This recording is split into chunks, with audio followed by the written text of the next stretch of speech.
This is how to reset the oil light on a 2016 Ford Transit. Key on. You press gas pedal and brake pedal.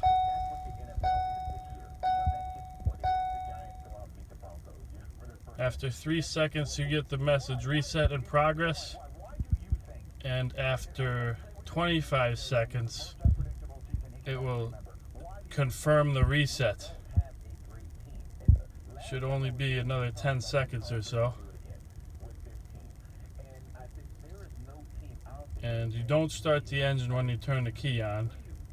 You just keep the pedals pressed the whole time, brake and gas.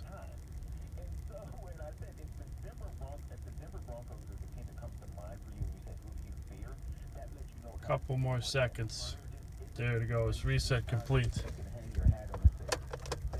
Thanks for watching.